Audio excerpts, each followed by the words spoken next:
వృశ్చిక రాశి వారికి డిసెంబర్ నెల 2024 గోచార ఫలితాలు ఎలా ఉంటాయి అనేటువంటిది సశాస్త్రీయ పద్ధతిలో తెలుసుకునే ప్రయత్నం చేద్దాం. వృశ్చిక రాశి వారికి జన్మ ద్వితీయ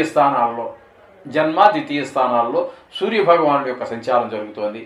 ఇక్కడ జన్మంలో ఒక 15 రోజులు, ద్వితీయ స్థానంలో ఒక 16 రోజులు ఈయన యొక్క సంచారం జరుగుతోంది. 2 స్థానాలలోనూ కూడా రవి యొక్క ఫలితాలు మనకి అనుకూలంగా మాత్రం ఉండవండి, ప్రతికూలంగానే ఉంటాయి.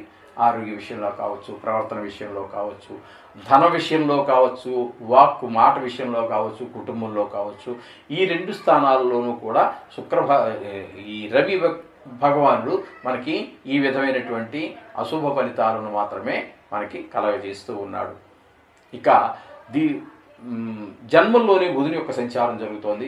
జన్మల్లో బుధుని యొక్క సంచారం కూడా మనకి అంత శుభ ఫలితములను ఇవ్వజాలదు. ఇక్కడ జన్మల్లో అనేటప్పటికీ ప్రవర్తనలో కొంచెం తేడా వస్తుంది, అలాగే కొంచెము ఆదాయం తగ్గుతుంది, వ్యాపార కారకుడు కాబట్టి కొంచెం వ్యాపారంలో వెనకబడతాను, కొంచెం ధన రాబడి తగ్గడము, కొంచెం చికాకు, కొంచెం ఈ విధమైనటువంటి పరిణామాలన్నీ కూడా బుధుని యొక్క జన్మరాశిలో సంచారం చేయటం వల్ల కలుగుతూ ఉంటుంది. ఇకపోతే శుక్ర భగవాన్ యొక్క సంచారం తీసుకున్నట్టయితే ద్వితీయ, తృతీయ, చతుర్థ 3 స్థానాలలో ఆయన యొక్క సంచారం జరుగుతోంది. ద్వితీయ స్థానంలో ఒక 2 రోజులు, తృతీయ స్థానంలో ఒక 26 రోజులు, అంటే 26 నుండి 28. ఇకపోతే చతుర్థ స్థానంలో ఒక 3 రోజులు, 28 31 రోజులు. ఈ 31 రోజులు ఈయన యొక్క సంచారం ఈ విధంగా 3 రాసుల్లో ఒక నెలలో జరుగుతోంది. అయితే ఈ 3 రాసులలోనూ కూడా చాలా చక్కటి ఫలితాలు మనకి అందజేస్తూ ఉన్నారు ఆయన. ద్వితీయ స్థానంలో కుటుంబంలోని పరిస్థితులు అన్నీ బాగుంటాయి. ఇందులో ఒక 2 రోజులు చక్కగా ఉంటుంది, ఆదాయం బాగుంటుంది, ఈ విధంగా ఉంటుంది. ఇక తృతీయంలో అందరి యొక్క సహాయ సహకారాలు అందుతూ ఉంటాయి. అలాగే తృతీయంలోకి వచ్చేటప్పటికి తృతీయ చతుర్థంలోకి వచ్చేటప్పటికి ఆయన యొక్క ఫలితాలు అన్నీ కూడా మళ్ళీ మనకి అంట్లో పరిస్థితులు అంటే గృహ సౌఖ్యం, వాహన సౌఖ్యం, అలాగే విద్య విషయంలో పిల్లలు కావచ్చు, మీరు కావచ్చు, జాతకుడే కావచ్చు, వాళ్ళు ఇంకా చదువుకుంటూ ఉన్నట్టయితే విద్య విషయంలో కావచ్చు బాగుంటుంది. అలాగే తల్లిదండ్రులతోటి, ఇంట్లో వారితో కూడా మనకి అనుబంధం చాలా బాగుంటుంది. అన్ని సౌఖ్యాలు కూడా ఈ నెల రోజులు ఈ శుక్రుని యొక్క అనుగ్రహం వల్ల బాగుంటుంది. అలాగే మీకు లలిత కళల్లో ఏదైనా పరిచయం కానీ, ప్రవేశం కానీ, ప్రావీణ్యం కానీ ఉన్నట్టయితే వాటిలో కూడా ప్రవేశం ఉన్న వారికి ప్రావీణ్యం రావడానికి, ప్రావీణ్యం ఉన్న వారికి మంచి అవకాశాలు రావడానికి కూడా చాలా చక్కటి అవకాశాలు శుక్ర భగవానుడు ఈ నెల రోజులు కూడా కల్పిస్తూ ఉన్నారు ఈ వృశ్చిక రాశి వారికి. అలాగే ఇక్కడ ఈ వృశ్చిక రాశి వారికి చతుర్థంలో శని యొక్క సంచారం కూడా జరుగుతోందండి. ఆయన పోయిన సంవత్సరం ఇప్పుడు రుజుమార్గంలోనే ఉన్నారు కాబట్టి దీనిని అర్ధాష్టమ శనిగానే మనం భావించాలి. ఈ అర్ధాష్టమ శని వల్ల మనకి అనేక రకాలైనటువంటి కొంచెం ఇబ్బందులు కలగజేస్తూ ఉంటాడు. దీన్ని కంటక శని అని కూడా అంటారు. కంటకము అంటే ముళ్ళు అని అర్థం. ఆ విధంగా ఇక్కడ కొంచెం ముళ్ళు బాధించినట్టుగా బాధిస్తూ ఉంటాడు.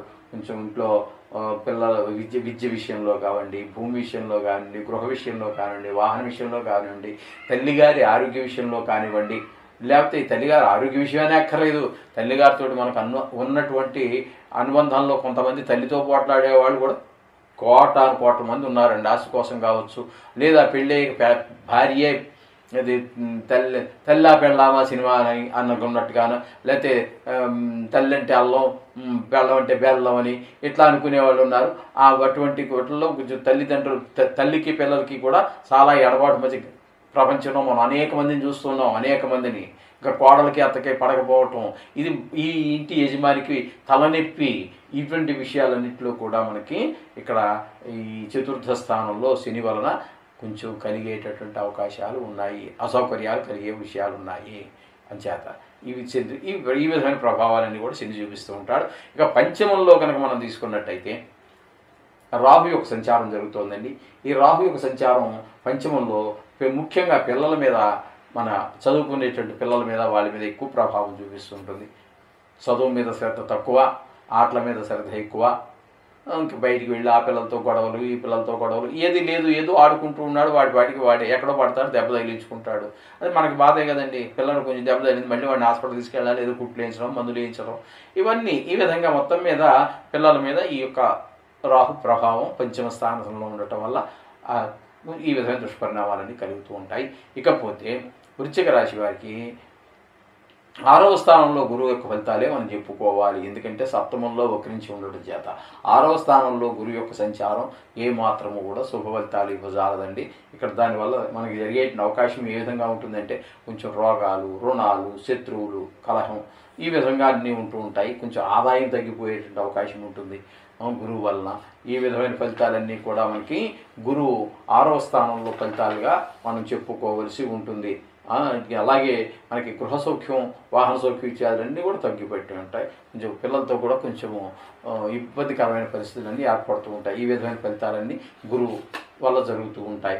ఇకపోతే భాగ్యస్థానంలో కుజుని యొక్క సంచారం జరుగుతోందండి.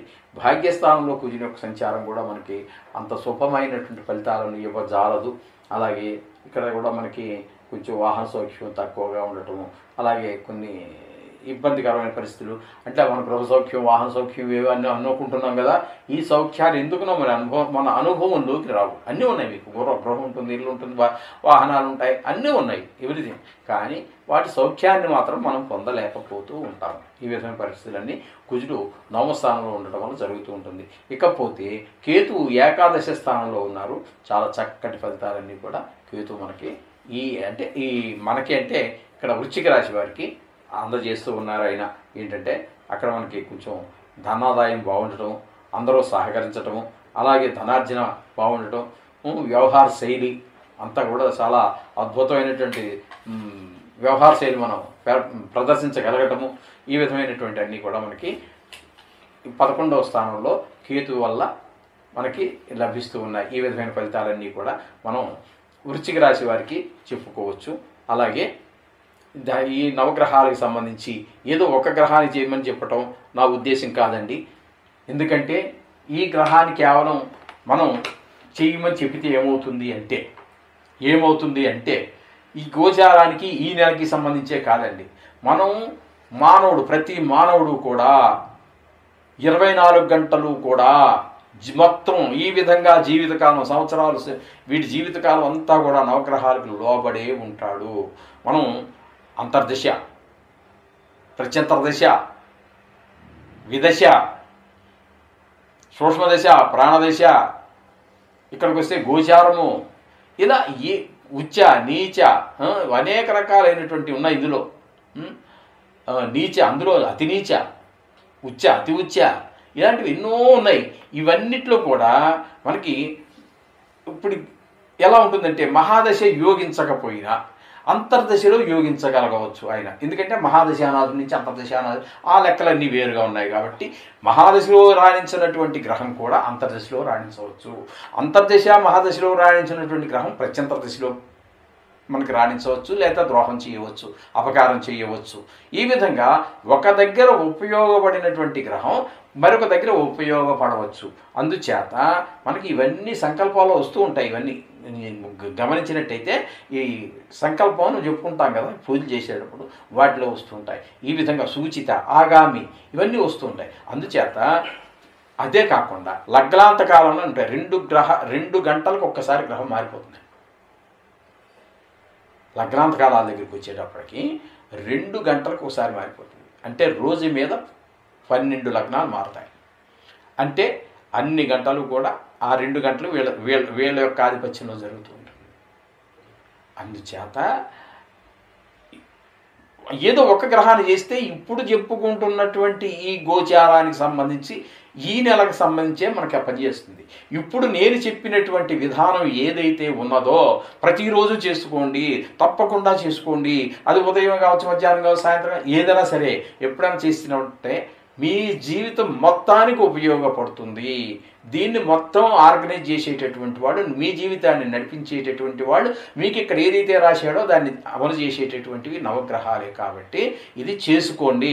ఇంత విపులంగా మీకు ఎందుకు చెప్తున్నానంటే సర్వే జనా సుఖినో భవంతు అండం కాదు నోటితోటి, ఆ విధంగా ఉండాలని మనస్ఫూర్తిగా కోరుకుంటున్నాను. కాబట్టి మీరు సౌఖ్యంగా ఉండాలి, ప్రతి వారు సౌఖ్యంగా ఉండాలి, అంచేత అందరూ సుఖంగా ఉండాలంటే ఇది మాత్రం తప్పకుండా చేసుకోండి. మీ అందరికీ కూడా మీ యొక్క జీవితాలు సుఖంగా సాగాలని ఆ భగవంతుని మరీ మరీ ప్రార్థిస్తూ ఉన్నాను. ఈ విధంగా చేసుకోండి, అన్ని శుభం జరుగుతుంది. శుభం భూయాత్.